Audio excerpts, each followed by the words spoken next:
Love gospel వీక్షకులందరికీ సర్వశుభాలు తెలియజేస్తూ ఉన్నాం. ప్రవీణ్ పగడాల ఎందుకంత ఇంపార్టెంట్? డినామినేషన్ల భేదంతో విడిపోయే క్రైస్తవులు ఒక్కసారిగా ఎందుకు ఒక్కటయ్యారు? ఆయన మరణంతో వేలాది మంది లక్షలాది మంది ఎందుకు తరలొచ్చారు? మతోన్మాదుల గుండెల్లో కత్తులై దూసుకెళ్లిన ఆయన మాటలేంటి? ఆయనతో కూర్చుని మాట్లాడలేని, డిబేట్ చేయలేని వారు ఎందుకు లేరు?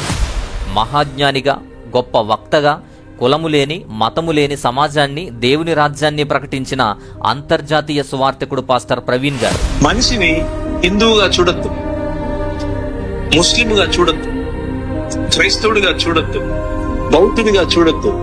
మనిషిని మనిషిగా చూడు. చాలా కష్టం, చాలా ఈజీగా, చాలా కష్టం. మతం తప్పుకోలేదు, బట్టలు చింపేసుకుంటుంది. ఈయన లైఫ్ స్టోరీ ఏంటి, బయోగ్రఫీ ఏంటి, ఆయన జీవిత చరిత్ర ఏంటి, ఆయన సాక్ష్యం ఏంటి, ఆయన టెస్టిమోనీ ఏంటి, హతసాక్షిగా మరణించిన జీవిత సత్యాలన్నిటితో పాటు ఆయన జీవిత చరిత్రని ఈ వీడియోలో నేను మీకు ఇస్తున్నాను. పూర్తిగా చివరి వరకు చూడండి.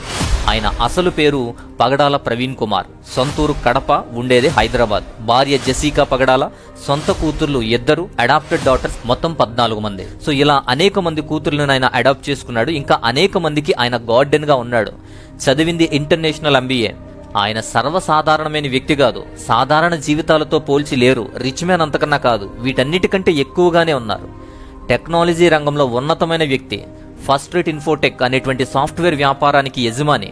అలాంటి వ్యాపార రంగం అనేది ప్రపంచవ్యాప్తంగా కూడా వ్యాపించి ఉంది. దానికి యజమానిగా ప్రవీణ్ పగడాల గారు ఉన్నారు. 1, 2 సాఫ్ట్వేర్ కంపెనీలు ఉన్నాయి అని అందరూ అనుకుంటున్నారు. బట్ వివిధ దేశాల్లో 7 కంపెనీలు. మన ఇండియాలోనే ఆయనకు 2 సిటీల్లో 2 సాఫ్ట్వేర్ కంపెనీలు ఉన్నాయి. ఒకటి పూణే సిటీలో ఉంది, రెండోది హైదరాబాద్ సిటీలో ఉంది. 2 సాఫ్ట్వేర్ కంపెనీలు ఇండియాలో ఉన్నాయి. అలాగే అమెరికాలోని ఆర్లింగ్టన్ సిటీలో ఒక సాఫ్ట్వేర్ కంపెనీ, సింగపూర్ లో ఉంది ఒక సాఫ్ట్వేర్ కంపెనీ, UK బర్మింగ్హామ్ లో కూడా ఒక సాఫ్ట్వేర్ కంపెనీ ఉంది. అలాగే చిలీలో ఉన్న శాంటియాగోలో కూడా ఒక సాఫ్ట్వేర్ కంపెనీ, ఆఫ్ఘనిస్తాన్ కాబుల్ సిటీలో కూడా ఒక కంపెనీ. సో మొత్తం 7 సాఫ్ట్వేర్ కంపెనీలు. ఈ ఫస్ట్ రేట్ ఇన్ఫోటెక్ అనేది ఈ విధంగా ప్రపంచవ్యాప్తంగా 7 ప్రాంతాల్లో ఈ కంపెనీ అనేది విస్తరించింది. అలా విస్తరించిన మల్టీనేషనల్ కంపెనీకి ఓనర్ అయిన మల్టీనేషనల్ బిజినెస్ మ్యాన్ ఈ ప్రవీణ్ గారు. కోట్లాది రూపాయలతో బిజినెస్ ఉన్నా సరే ఈయన వేరే ఎవ్వరి నుంచి ఏమీ ఆశించకుండా ఆయనే అందరికి హెల్ప్ చేస్తూ ఉంటారు. ఆయన కొన్ని అనాథాశ్రయాలకు లింక్ అయి ఉంటాడు. రెగ్యులర్ గా వాటిని పోషిస్తాడు. రెగ్యులర్ గా కొన్ని పంపిస్తూ ఉంటాడు.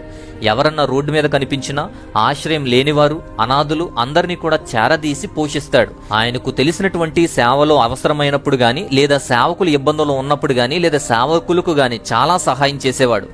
కోవిడ్ ఉన్నటువంటి టైంలో, కరోనా విజృంభిస్తున్నటువంటి సమయంలో కూడా అనేక మంది సేవకులను పోషించాడు ఈయనే. అనేక మంది సేవకులను పోషించి ఆ సంఘాలు ఒకవేళ ఇబ్బందుల్లో ఉంటే కొన్ని నెలలు రేషను, ఇతర వస్తువులన్నీ కూడా రెగ్యులర్గా అందించారు. క్రమం తప్పకుండా రెగ్యులర్గా అందించిన విధానం చూస్తే చాలా అమోఘం. కొన్ని సంఘాలకు చాలా హెల్ప్ చేశాడు. కోవిడ్ సమయంలో ట్రీట్మెంట్ కోసం వైద్యం అందించాడు. అనేక మందికి బస్సులు కూడా ఏర్పాటు చేశాడు. అది ఎప్పుడూ కూడా ఆయన రివీల్ చేసుకోలేదు. మొన్న మణిపూర్ విషయంలో కూడా చాలా ఆర్థిక సహాయము, ఆహార సహాయం కూడా చేశాడు. అలా 1 కాదు, 2 కాదు, అనేక సామాజిక కార్యక్రమాలు, సేవా సహాయాలు చేశాడు. ఎవ్వరిని అడిగేవాడు కాదు. ఎక్కడికి రమ్మన్నా, ఎంత దూరం రమ్మన్నా కూడా వచ్చేవాడు. ఏమీ ఆశించలేదు, ఎవరి దగ్గర తీసుకోలేదు. అలాంటి వ్యక్తిత్వం ఆయనది. అలాంటి నిస్వార్థ సమాజ సేవ చేసేటువంటి వ్యక్తే ఈ ప్రవీణ్ పగడాల గారు. సమాజ సేవ అంటే ఏదో హెల్ప్ చేయడం ఒక్కటే కాదు. సమాజంలో ఉన్న అసమానతలు, అంటరానితనం, స్త్రీ వివక్ష, ఇంకా చాలా రకాలుగా ఇప్పటికీ చలామణి అవుతున్న మూఢనమ్మకాలు కూడా ఇలాంటి సామాజిక పరిస్థితులు మారాలి, దేవుణ్ణి తెలుసుకోవాలి అనే సంకల్పం కలిగిన వాడిన. Bible, Quran, sociology, history, Ramayanam, Mahabharatam, వేదాలు, ఉపనిషత్తులు, బౌద్ధ త్రిపీఠకాలు, జైనిజం, ఇలా సకల శాస్త్రాలను కూడా తెలుసుకొని వాటి లోపాలను, సామాజిక వెనుకబాటుతనానికి ఉన్న కారణాలను చెప్పేవారు. మహామేధావి, సుసినిత ప్రజ్ఞశాలి, జ్ఞానవంతుడు, ఏ విషయాన్నైనా సరే మూలాలతో సహా చెప్పగలిగిన వివేకవంతుడు. అంతటి మేధావితనం గొప్పది, అది ఇంకెవరికీ కూడా లేనిది. అంతటి మేధావితనాన్ని కలిగిన వాడు. అందుకే అతని ముందు ఏ డిబేట్లో కూర్చున్నా తన ప్రజ్ఞకి ఎవరు కూడా సాటి రారు. ఎవరు కూడా అలా శాస్త్రపదంగా ఎవరు చెప్పలేరు. ఆయన్ని డీకోడ్ కూడా చేయలేరు. మిగతా వాళ్ళు ఉన్నవి లేనివి కలిపిన ఆవేశంగా మాట్లాడినా ఈ ప్రవీణ్ పగడాల గారు మాత్రం వివేకంగా మాట్లాడేవాడు. అలాగే లాజికల్ గా మాట్లాడేవాడు. అంతేకాదు అన్నీ కూడా శాస్త్రీయ పరంగానే, ఏ టాపిక్ కి సంబంధించిన వాటి మూలాలతో శాస్త్రీయ పరంగా మాత్రమే మాట్లాడి ఓడించేవాడు. నేను ఇక మాట్లాడను, నా బుక్స్ మాట్లాడతాయి అన్నారు ఒక సందర్భంలో. answeringislam.org అనేటువంటి ఒక బ్లాగ్ ద్వారా ఇస్లాం యొక్క సందేహాలకు ఖురాన్, బైబిల్ ప్రకారము కూడా ఆ టాపిక్స్ అనేవి వ్రాశారు. అది ఇంతవరకు ఎవరో తెలియదు, కానీ ఆ తర్వాత ప్రవీణ్ పగడాల గారి యొక్క బ్లాగే అని తర్వాత తెలిసింది. అలాగే ఆయన ఆల్రెడీ రిలీజ్ చేసిన కొన్ని పుస్తకాలు అందుబాటులో ఉన్నాయి. యెహోవా అల్లాహ్ ఒక్కడేనా అనే పుస్తకం రాశారు. దేవుని రాజ్యం మిషనరీ ఉద్యమం అని ఇంకొక బుక్ రాశారు. అంతేకాదు త్రిత్వం శిరసా నవామి అనే ఒక బుక్ రాశారు. ఈ పుస్తకాలన్నీ ప్రవీణ్ పగడాల గారి యొక్క రచనలు. ఇవి కాకుండా చాలా ప్రాముఖ్యమైనది ఇండాలజీ, అలాగే వేదాంతపరమైన కొన్ని చారిత్రక బుక్స్ అనేవి కూడా రావాలి. బట్ ఆయన రీసెంట్ గా మరణించారు. ఆయన చాలా ప్రత్యేకంగా బోధించేవాడు. ఆయన ప్రత్యేకత ఏంటంటే అందరూ వేరు, ఆయన వేరు. ఇండాలజీ అనే సిద్ధాంతం చాలా ప్రాముఖ్యమైనది. ఇండాలజీ అంటే ఇండియా యొక్క మూలాల నుండి ఇండియా యొక్క చరిత్ర, సంస్కృతి, సాంప్రదాయాలు, భాష, దేవుని రాజ్యం, దేశ సామాజిక శాస్త్రీయ అధ్యయనాలతో వివరించేటువంటి దేవుని రాజ్యమే ఇండాలజీ. అందుకే విమర్శకులకు, మతోన్మాదులకు చరిత్ర, సామాజిక సత్యాలతో కంపేర్ చేస్తూ లాజికల్ గా చెబుతూ ఉంటే గుండెల్లో కత్తిపోట్లులా ఉండేవి. అందుకే విమర్శలకు, మతోన్మాదులకు టార్గెట్ అయ్యారు. అందుకే ఆయన ఉన్నప్పుడు మాట్లాడలేని వారు ఇప్పుడు అనేక విధాలుగా ఆయన్ని కించపరుస్తున్నారు. ప్రవీణ్ పగడాల గారు అంటే ఆయన మరణించేంత వరకు కూడా చాలా మందికి తెలియదు. ఈవెన్ క్రైస్తవులలో కూడా చాలా మందికి తెలియదు. అలాంటి సేవకుని గురించి తెలుసుకోవాలి. ఇతర సేవకులతో పోల్చితే చాలా భిన్నంగా వ్యవహరించేవారు.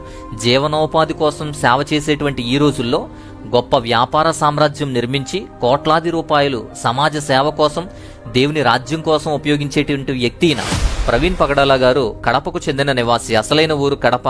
అక్కడ వారి తల్లి ప్రొద్దుటూరుకి చెందిన ఒక క్యాథలిక్ క్రిస్టియన్, తండ్రి ఒక ముస్లిం. ఒక క్రిస్టియన్ తల్లికి, ముస్లిం యొక్క తండ్రికి పుట్టినటువంటి వ్యక్తే ప్రవీణ్ పగడాల.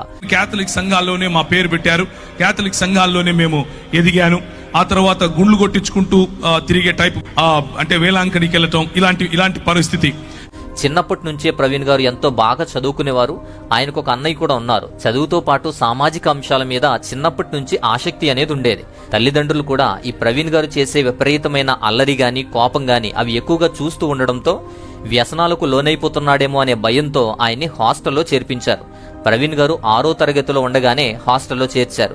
అలా హాస్టల్లో ఉన్న సమయంలోనే ఆయన ఒంటరిగా ఉండడం, ఎన్నో ఇబ్బందికరమైన పరిస్థితులు ఎదుర్కోవడం, ఒంటరితనానికి అలవాటు పడక ఉండలేక ఇంటికి వెళ్ళిపోవాలి అనిపించేది. ఇంట్లో వాళ్ళ ఆప్యాయత, ఆ ప్రేమను మిస్ అవుతున్న ఫీలింగ్ ఉండేది. తప్పనిసరి పరిస్థితుల్లో ఆయన హాస్టల్లోనే ఉండి చదువుకున్నారు. అలా తన విద్యాభ్యాసాన్ని కొనసాగించిన తర్వాత ప్రవీణ్ గారు ఎంతో బాగా చదువుకొని ప్రాథమిక విద్యాభ్యాసం అంతా పూర్తయిపోయిన తర్వాత యవన ప్రాయంలోకి వచ్చిన తర్వాత ఫ్రెండ్స్, యవన ప్రాయంలో ఉండాల్సిన అలవాట్లన్నీ కూడా, డ్రగ్స్ అలవాటు ఉంది, డ్రింకింగ్ అలవాటు ఉంది, స్మోకింగ్ అలవాటు, ఇలా కొన్ని అలవాట్లన్నీ కూడా ఉన్నాయని ఆయనే చెప్తూ ఉన్నారు. సో అలాంటి అలవాట్లతో యవన ప్రాయాన్ని పాడు చేసుకుంటున్న సమయంలోనే, చిన్న వయసులోనే ప్రవీణ్ గారి అన్నయ్య విషయంలో ఒకసారి గొడవ పడ్డాడు. ఒక స్నేహితుడు వాళ్ళ అన్నయ్య మీద కత్తి విసిరి ఆయన్ను కొట్టగానే ఆయన తెలుసుకున్నటువంటి ప్రవీణ్ గారు విపరీతమైన కోపం తెచ్చుకొని అన్నయ్యకు ఆ కీడు తలబెట్టిన మరో 2 స్నేహితులతో కలిసి విపరీతంగా చితకబాదారు. చివరకు అతడు చనిపోయాడేమో అనుకుని తుప్పల్లో పడేసి వెళ్ళిపోయిన తర్వాత ఆయన మళ్ళా బ్రతికి రావడం, పోలీసులు కేసు అవ్వడం వల్ల ఆ సమయంలో ప్రవీణ్ గారి రిలేషన్లో ఒక ఆమె సిఐగా ఉండడం వల్ల ఆమె ఎటువంటి కేసులు లేకుండా, ఎటువంటి ఇబ్బంది కలగకుండా సెటిల్మెంట్ చేసి పంపించారు. ఆ తర్వాత ప్రవీణ్ గారిలో ఒక ఆలోచన మొదలైంది. నేనేంటి, ఎలా ఉన్నాను, ఇంత దారుణంగా ఎలా ప్రవర్తించాను, ఒక వ్యక్తిని ఎలా చంపేయాలి అనుకున్నాను, అలాంటి ఆలోచనలే ఆయన మనసులో తిరిగాయి. అప్పుడే ఆయన గ్రహించారు, నేను ఇక్కడ ఈ సొంతూరులో ఉండడం సరైంది కాదు, ఇక్కడ ఉంటే నా బిహేవియర్ మారిపోతుంది, నేను ఇలా మొరటుగా తయారైపోతున్నాను అని. అందరి పిల్లల్లాగానే నేను కూడా సరైన లక్ష్యము, గమ్యము లేకుండా ముందుకెళ్ళిపోతున్నానేమో అనే భయం కలిగి ఆ విషయాన్ని అర్థం చేసుకున్నాడు. అంతేకాదు ఆ క్యాథలిక్ విశ్వాసాలు గాని, ఆ యొక్క పద్ధతులు గాని అస్సలు నచ్చేది కాదు. చర్చుకు రమ్మన్నా వెళ్లేవాడే కాదు. కానీ ఆయనకు గిటార్ అంటే చాలా ఇష్టం. గిటార్ నేర్చుకోవడానికి చిన్నప్పటి నుంచి కూడా కేవలం గిటార్ నేర్చుకుని వాయించుకోవడానికి మాత్రమే చర్చుకు వెళ్ళడానికి ఇష్టపడేవాడు. హల్లెలూయా అంటే పడేది కాదు, హల్లెలూయా అననిచ్చేవాడు కాదు. అలాగే ప్రార్థన చేస్తే తిట్టేవాడు. బొట్టు పెట్టుకోకపోయినా, తెల్లని దుస్తులు ధరించినా కూడా అలాంటి విషయాలు అసలు నచ్చదు. వాటిని వ్యతిరేకించేవాడు. ఏదైనా సరే లాజికల్ గా మాట్లాడేవాడు, లాజికల్ థింకింగ్ ఎక్కువగా చేసేవాడు. అలాంటి యవ్వన ప్రాయంలోకి దేవుని వైపు అడుగులు వేసేటువంటి ఒక క్షణమే ఒక క్రిస్టియన్ మీటింగ్ కి, ఒక యూత్ మీటింగ్ కి తన స్నేహితులు ఆహ్వానిస్తే వెళ్ళను అని చెప్పినప్పటికీ వాళ్ళు బలవంతంగా ప్రవీణ్ని తీసుకుని వెళ్ళడానికి సిద్ధపడితే అప్పుడు వారితో కలిసి ఆ యొక్క యూత్ మీటింగ్ కి వెళితే అక్కడ దేవుడు అతనితో మాట్లాడాడు. నీవు ఈ ప్రపంచానికి వెలుగవ్వబోతున్నావు అని ఒక పాస్టర్ ద్వారా ఆయన మాట్లాడడం, అవి తన మనసులో గుచ్చుకోవడం, తను ఎప్పుడూ లేనంత దేవుని వైపు ఆకర్షితులవ్వడం, దేవునితో మాట్లాడడం అనేది జరిగింది. కోల్పోయినటువంటి సంబంధాల కారణంగా నేను దుఃఖిస్తూ ఉన్న సమయంలో ఒక వ్యక్తి నన్ను సంఘానికి తీసుకుని వెళ్ళటం, లేకపోతే ఒక యూత్ మీటింగ్ కి తీసుకుని వెళ్ళటం, అక్కడ నేను ప్రభువును తెలుసుకోవటం, నీవు లోకానికి వెలుగై ఉన్నావు అన్న విషయాన్ని ఆయన గుర్తు చేసి ఆయన నా జీవితంలో రక్షణ సువార్తను, నా జీవితంలో దేవుని రాజ్య సువార్తను ఆయన నాటినప్పుడు నా జీవితం మారిపోయింది. ఇది విన్న తర్వాత ప్రవీణ్ గారిలో ఒక ఆలోచన మొదలైంది. నేను అందరి స్నేహితులతో కలిసి అల్లరి చిల్లరిగా తిరిగి ఎలా పడితే అలా ఉంటూ ఆవేశంతో ఊగిపోతూ వివిధ రకాల వ్యసనాలకు అలవాటు పడి ఎందుకు పనికిరాని వాడిగా సమాజంలోనూ, కుటుంబం దృష్టిలోనూ, నా దృష్టిలోనూ కూడా ఉంటే నేను ప్రపంచానికి వెలుగు ఎలా అవుతాను అనే ఆలోచన ప్రవీణ్ గారి మనసులో విపరీతమైన అలజడి ఆయనలో కలిగింది. అంతేకాదు అలా కొన్ని రోజులు దేవునికి కట్టుకోవడానికి, దేవుని వైపు తిరగడానికి ఆకర్షితుడై దేవునితో పాటు నడిచే ప్రయత్నం చేశాడు. దేవుని గురించి మెల్లమెల్లగా తెలుసుకుంటున్నాడు. ఒకరోజు నిద్రపోతున్నప్పుడు ఆయనకి దేవుని దర్శనం కనిపించింది. దేవుని దర్శనంలో మాట్లాడి, నువ్వు మధ్యప్రదేశ్లోని ఇండోర్ ప్రాంతానికి వెళ్ళి అక్కడ దేవుని మహిమల్ని, దేవుని సువార్తని ప్రకటించాలని తెలియచేసినప్పుడు ఆయన ఆ ఇండోర్ ఎక్కడుందో కూడా ఆయనకు తెలియదు. పరిశుద్ధాత్ముని యొక్క కృమరింపు నా జీవితంలో నేను గమనించాను. పరిశుద్ధాత్ముడు నన్ను తాకినప్పుడు, పరిశుద్ధాత్ముడు నా పైన బలంగా వీచినప్పుడు నేను తట్టుకోలేకపోయాను. నా హృదయం పులకించిపోయింది, నా శరీరం పులకించిపోయింది. నేను కళ్ళు మూసుకుని ఉన్నాను. నేను ఒక గొప్ప దర్శనం చూస్తున్నాను. ఇదిగో తెల్లని బట్టలు వేసుకున్నటువంటి చాలా మంది నెత్తిన టోపీ పెట్టుకుని పరిగెట్టుకుంటూ వస్తున్నారు. ప్రభు అయిన యేసుక్రీస్తు తన చేతులు బారుగా చాల్చి నిలబడుకుని ఉంటే ఆమోసు గ్రంథం ద్వారా ప్రభువు నాతో మాట్లాడాడు. ఆమోసు గ్రంథం ద్వారా ప్రభువు నాతో మాట్లాడి ఆయన నాకు వినిపించే విధంగా పరిశుద్ధాత్ముని యొక్క నడిపింపు. ఆయన అన్నాడు, నీవు ఇందోర్ అనే పట్టణానికి వెళ్ళాలి, నువ్వు చండీగఢ్ అనే పట్టణానికి వెళ్ళాలి, నువ్వు ఉదయ్పూర్ అనేటటువంటి పట్టణానికి వెళ్ళాలి. అప్పటి వరకు సడన్ గా ఆ దర్శనంలో వచ్చిన ఇండోర్ అనే ప్రాంతానికి సంబంధించి దేవుడిచ్చిన ఆదేశాల మేరకు ఆయన నెక్స్ట్ డే గూగుల్లో ఇండోర్ అనేటువంటి ప్రాంతాన్ని వెతికారు. ఆ ప్రాంతం మధ్యప్రదేశ్ రాష్ట్రంలో ఉందని తెలుసుకుని ఇండోర్ ప్రాంతానికి బయలుదేరాడు. కేవలం ఒక బ్యాగ్, 2 జతల బట్టలు మాత్రమే పట్టుకొని వెళ్ళిపోయాడు. వెళ్ళిపోయిన తర్వాత అక్కడ తెలిసిన వారు ఎవరూ లేరు. ఏం చెయ్యాలో తెలియదు. హిందీ భాష అసలు రాదు. దాంతో అలా ఏం చెయ్యాలి అనే ఆలోచనలోనే 2-3 రోజుల పాటు రైల్వే స్టేషన్లోనే ఉండిపోయాడు. రైల్వే స్టేషన్లోనే రాత్రులు పడుకునేవాడు. ఉన్న డబ్బులతో ఏదో ఒకటి కొని తిని రాత్రులు కూడా అక్కడే పడుకునేవాడు. అలా ఉన్న సమయంలోనే హిందీ నేర్చుకోవాలి అనేటువంటి ఆశ బాగా కలిగింది. హిందీ నేర్చుకోవడం గురించి ఎక్కువగా శ్రమపడ్డారు. అనర్గళంగా, నిరాటంకంగా, అద్భుతంగా క్రిస్టియానిటీ గురించి హిందీలోనే ప్రసంగించేంత నైపుణ్యాన్ని ఆయన సంపాదించుకోగలిగాడు ఒకే ఒక్క నెలలో. కేవలం 1 నెల రోజుల్లోనే తెలుగు తప్ప వేరే భాష తెలియని ఒక వ్యక్తి హిందీ అంత బాగా నేర్చుకుని అంత అనర్గళంగా ఉపన్యసించడం, దేవుని యొక్క వాక్యాన్ని అద్భుతంగా చెప్పడం చూసి ఎంతో మంది ఆయన మాటలకి మంత్రముగ్ధులైపోయారు. హిందీలో ఎంత బాగా ప్రసంగిస్తున్నాడో అని చూసి ఆయన హిందీ వ్యక్తి అనుకున్నారు. అది తప్ప తెలుగు వ్యక్తి అని ఎవరూ కనిపెట్టలేని స్థాయిలో ఆయన ప్రసంగం అనేది అద్భుతంగా ఉండేది. టీవీల వాళ్ళు కూడా ఆయన ప్రసంగాలను ప్రసారం చేసేవారు. అక్కడకు వెళ్ళిన తర్వాత మరొక దర్శనాన్ని చూశాడు. మరొక కలలో దేవుడు చూపించినటువంటి ఒక గదినే ఆయన అద్దుకుండడం జరిగింది. అది జైనులు నివసించేటువంటి, జైన మతస్థులు నివసించేటువంటి ఇల్లు. ఆ ఇంటిలో ఆయన కొన్నాళ్ళు ఉన్నారు. అలా దేవుని యొక్క సువార్తను ప్రకటించి చాలా మంచి పేరు తెచ్చుకున్నటువంటి వ్యక్తిగా ఉన్నాడు. పరిశుద్ధాత్ముడు నాకు చెప్పినట్లుగా ఏ డైరెక్షన్ లో, ఏ దిశగా నేను వెళ్ళాలో ఆ దిశగా వెళుతున్నాను. ఒక చోట ప్రభు దిగమన్నాడు. దిగి చూస్తే ఎదురుగా అదే ఇల్లు కనిపిస్తోంది. దేవునికి స్తోత్రం కలుగును గాక. ఆ ఇంటికి వెళ్ళి తలుపు తట్టు అన్నాడు. నేను ఆ ఇంటికి వెళ్ళి తలుపు తట్టాను. పైకి వెళ్ళంగానే అదే మంచం, అదే గళ్ళగళ్ళగా ఉండే బెడ్షీట్, అదే చైరు, అదే టేబుల్, అదే చెంబు నీళ్లు నింపబడినాయి. కిందికి వచ్చాను. అమ్మా నాకు సరిపోతుంది, నేను తీసుకుంటానన్నా. డబ్బులు ఇవ్వండి. నా దగ్గర డబ్బులు లేవన్నా. ఒక 10-15 రోజుల్లో ఇచ్చేస్తానమ్మా అన్నా. డబ్బులు ఉన్నాయా జేబులో తినడానికి అంది. లేవమ్మా అన్నాను. ఎదురుగా ఒక మెస్ ఉంది, దాంట్లోకి వెళ్ళి భోజనం చేయి, నా పేరు చెప్పు అంది. 11 సంవత్సరాలు అదే ఊర్లో ఉన్నాను. 11 సంవత్సరాలు భీలు, బిలాల, కోయ, గోండు ఇలాంటి వాళ్ళు, బారేలా, తెలియని భాషలు, నాకు తెలియని భాషలు, నేనెప్పుడు వినని భాషలు, నాకు హిందీయే రాదనుకుంటే అక్కడ ఎన్నో ట్రైబల్ భాషలు, అన్ని భాషల్లో దేవుని వాక్యం పరిచయం చేశారు. ట్రైబల్ మధ్య ప్రభు వాడుకున్నాడు. అన్నిటికంటే ముఖ్యంగా నాకు చూపించిన దర్శనం, ముస్లింల మధ్య నీతో వాడుకుంటాను అని చెప్పాడు. ముస్లింల మధ్య వాడుకున్నాడు. అక్కడ నువ్వు వెళ్ళి సాక్షి జీవితం అనంటే ఏంటి అనంటే, అక్కడ నువ్వు వెళ్ళి క్రైస్తవుడిని అని చెప్పుకుంటే చాలు తన్నుతారు. క్రైస్తవుడిని అని చెప్పుకుంటే చాలు చెప్పుతో కొడతారు. అలాంటి పరిస్థితులు.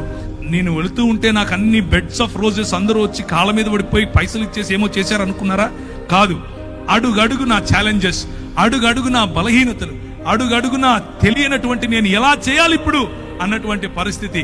కానీ ప్రభువు నమ్మకస్తుడు, ప్రభువు మనల్ని విడిచిపెట్టాడు, పిలిచిన పరిశుద్ధాత్ముడు మనల్ని విడిచిపెట్టాడు. ఇదంతా చూసి మధ్యప్రదేశ్ లో ఉన్నటువంటి ఒక పాస్టర్ కుటుంబం ఆయన్ను చేరదీసింది.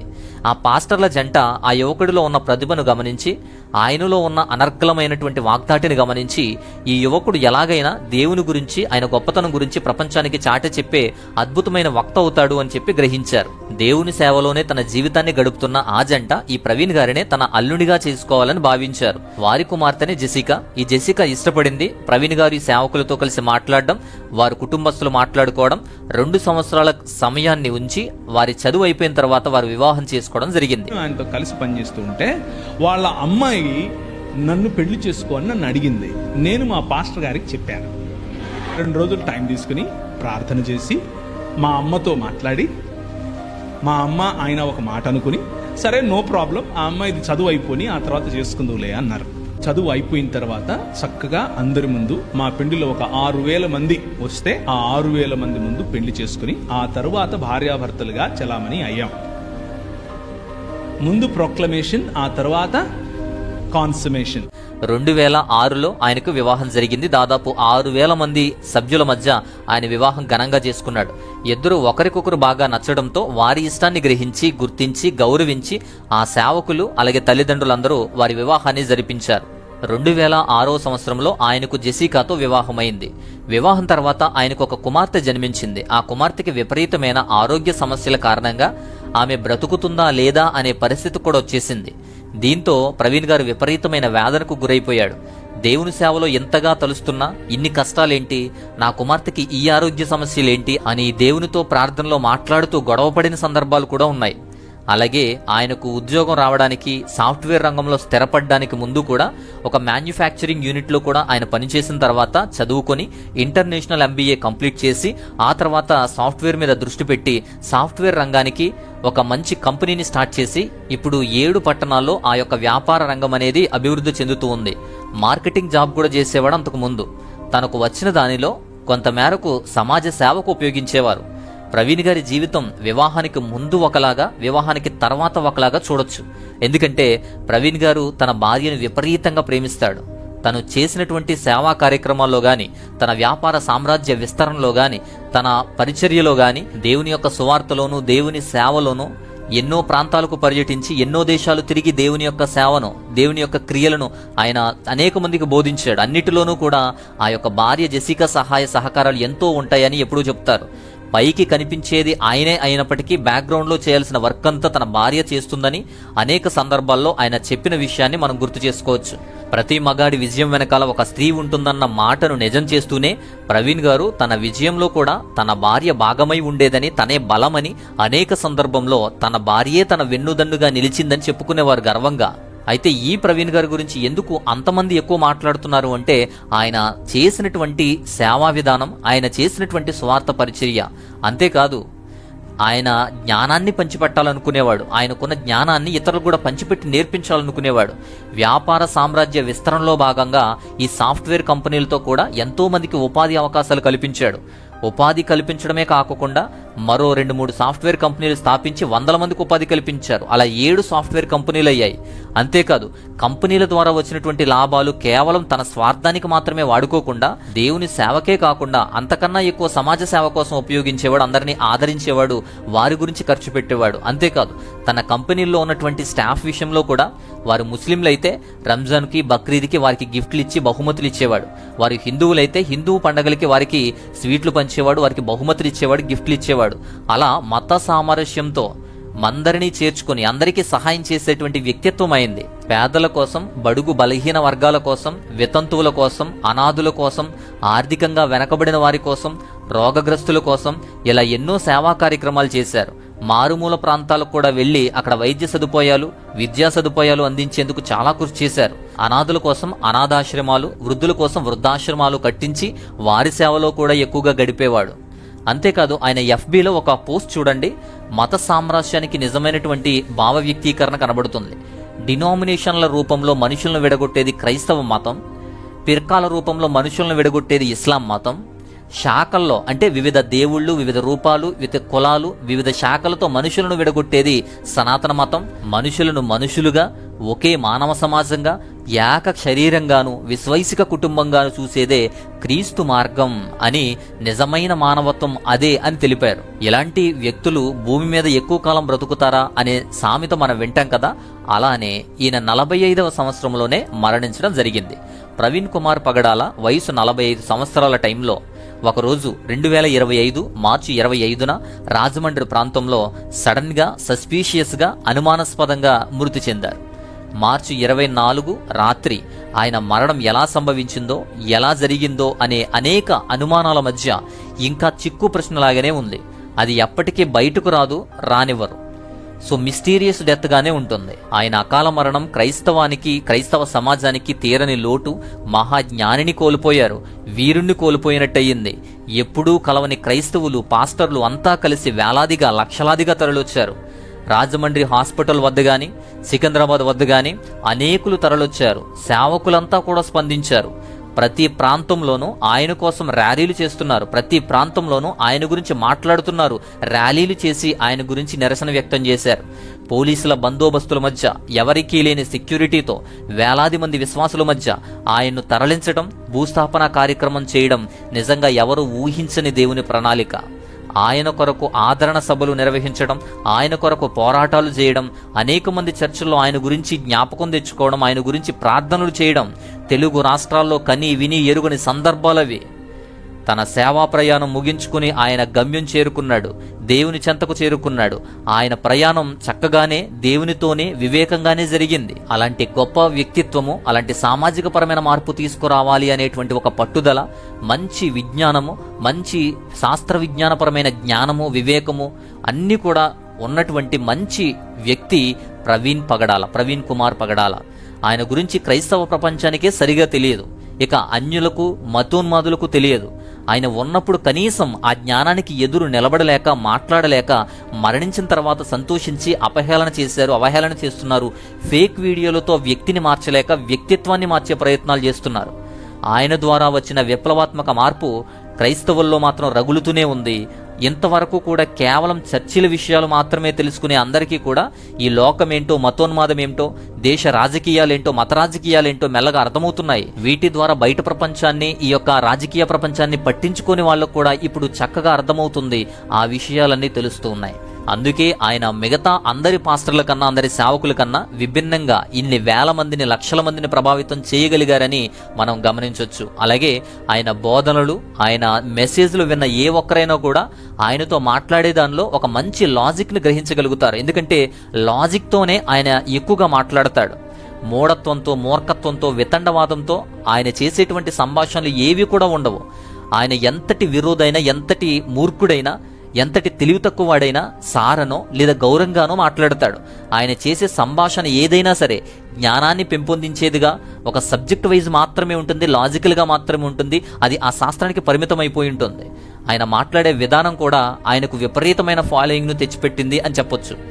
ఏదేమైనా మంచి విలువలు పాటిస్తూ ఉన్నత విద్యావంతుడై వ్యాపార సామ్రాజ్యాన్ని, ఈ యొక్క సాఫ్ట్వేర్ కంపెనీ సామ్రాజ్యాన్ని విస్తరించి వేలాది మందికి ఉపాధి కల్పించడమే కాకుండా పేదలకు, దీనులకు తనకున్న జ్ఞానాన్ని పంచి తన సంపదను కూడా ఖర్చు పెట్టి తన నిస్వార్థమైనటువంటి సేవతో దేవుని పరిచర్యలో ఒక మంచి పాత్ర పోషించాడు. అందుకే అలాంటి వ్యక్తి గురించే ఇన్ని గుండెలు ఆరాటపడుతున్నాయి అని మనం చెప్పొచ్చు. సో ఇది ఆయన లైఫ్ స్టోరీ, ఆయన జీవిత సత్యాలతో కూడినటువంటి విశేషాలన్నీ కూడా అందించడం జరిగింది.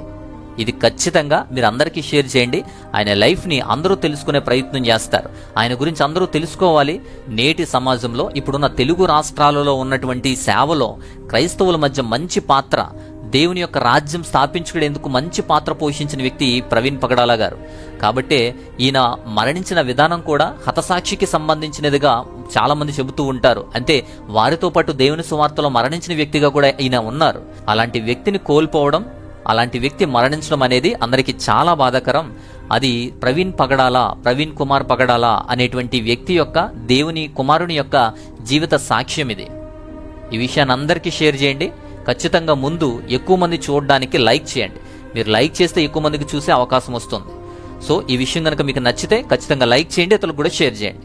మరొక అద్భుతమైనటువంటి మంచి అంశంతో మరలా నేను వస్తాను. అంతవరకు దేవుని యొక్క మహా ఉన్నతమైన కృపా కాపుదల మీ అందరికీ తోడయుండి మిమ్మల్ని బలపరచునుగాక. ఆమేన్.